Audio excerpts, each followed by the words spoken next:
Hi, everybody. This is JJ Long from JJArtworks, and welcome to episode 77 of our podcast. Thank you so much for tuning in. We truly appreciate it. In this week's episode, I want to talk about the art of being able to listen to yourself and to tap into your own inner intuition to make decisions in your life.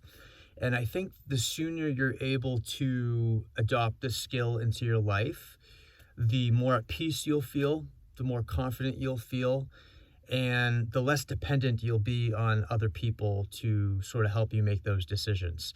So this is something that has taken me many, many years to sort of figure out. And really just this past year, I've been sort of dialing in, listening to my own inner intuition to make decisions. And I've been really sort of pushing that really hard because I have had many coaches in my life, many mentors, many gurus, many people that have sort of assisted me on my journey, and I'm so grateful for all of them. And they were great when I needed them. They were there in my most darkest hours, right? And it's funny. So I used to have a business coach. His name was Rob Kanzer, and super nice guy. Love him to death. I probably went to him for a good like three years or so, and I have nothing but great things to say about that guy. He helped me taper off of medicine. He was there sort of holding my hand during that whole entire journey. He helped me out during a pandemic when my business was falling apart, and I had many friends like Rob that helped me out, but he was the one person that I was actually hiring on a regular basis, and I would actually see him once a week, and for 1 hour every week we would talk about the different struggles I was going through. And it was very, very beneficial having a coach, and he was both a business coach and a life coach. And unfortunately, money got a little tight, and I had to take a step back from our business relationship, but we're still great friends. And there's a huge benefit that goes into having a coach, or whether it be a fitness coach, a business or life coach, or even like a therapist, a psychologist, and a psychiatrist, someone that you see on a regular basis. I think you should surround yourself with people that can help you out. But at the end of the day, and this is actually something that Rob talked about as well, he would always say, your deepest coach, or your coach that precedes even me, is yourself. Your own inner intuition. Like, that is the smartest coach you have, is the one inside of you. And at the end of the day, we're all making our own decisions. We are the CEOs of our own life. And I preach this on the channel all the time, but we decide what food we're shoveling into our mouths. We decide if we're getting on the treadmill tomorrow, if we're going to lift a weight. We decide who we're going to marry. We decide if we're going to have kids. We decide what creative expression or career path we want to pursue. So I really think that the sooner you can start making decisions on your own, the faster you'll reach the highest version of your confidence levels. And also, I just feel that the sooner you can start making your own decisions for yourself, the more empowered you'll feel. And like I said earlier, the less, not desperate, the less dependent you'll be for other people to give the answers. Because I think it's really easy for us to look at other people out there as the oracle, or as these gurus that have all of the answers. And it's really easy to look at someone that's way more successful than you and be like, okay, so like this person's word and advice is like gospel truth, and I have to follow this to a T. Has there ever been a point in your life where a successful person said something to you, and for some reason it just didn't resonate with you? Like, you were just like, I understand their perspective, I know what they're trying to say, but I just feel like it's not something there's a little bit of friction there, right?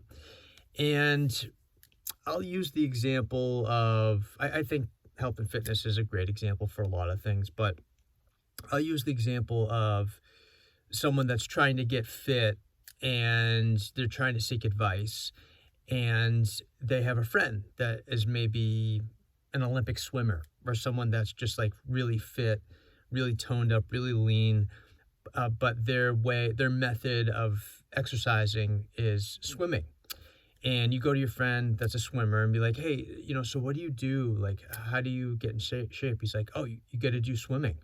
Like, swimming is awesome. I've been doing it for years. I do like X amount of laps in the pool every day. I spend an hour doing the breaststroke or whatever. And you got to swim. You got to swim. Like, obviously it works, right? So you're like, okay, I guess in order to get in shape, I need to swim. So you get your swim trunks on, your little cap, and you find a local pool and you just start swimming every day. And you'll probably see some results, it probably will work. But the whole entire time you're doing it, there might be friction because maybe you really like to run, or maybe you really like lifting weights, or maybe you're a hiker, or maybe you like badminton, or maybe you're more of a soccer person or whatever. But you're doing swimming even though you're not a swimmer because it works for your friend. And you decide to commit to swimming, and you're doing it for a couple months, and you are starting to see a little bit of results, but slowly what's eating away at you is that it's not fun and it's not maintainable, and it's very, very difficult. There's a lot of friction around it. But again, you have this friend that's successful. They have, the body of their dreams, and obviously it's working for them. So, they're the oracle. They have all the answers. And there's nothing wrong with having friends and even strangers that you look up to, like celebrities and all that, to help inspire you. And just using the swimming example, getting in the pool and swimming and listening to your friend is moving in the right direction. So I'm not saying that this is a bad thing to try, but at the end of the day, it's your life. You have to make your own decisions. If you feel that there's a little bit of friction there, that's your intuition telling you that there's something that's a little off. And the more you sort of listen to yourself, and the way that I listen to myself is, first I go off of the feeling. It's like a gut feeling. And I'm like, there's something wrong. And I've used this gut feeling to navigate through personal relationships when I've been dating people, and then also, business decisions, whether to hire or fire somebody. And, the more you can tap into your inner intuition, the better. So the first thing is I kind of go after the gut feeling, and I'm like, there's some type of friction there. I'm not sure what it is, and then the way that I sort of shine the light on it is I get out my journal and I start journaling out my thoughts. And it's just, literally chicken scratch on paper, or use an iPad, or, do a voice memo on your phone, but try to get your thoughts out there. And then once you sort of see things in black and white, or you can kind of listen to yourself if you use a voice memo app,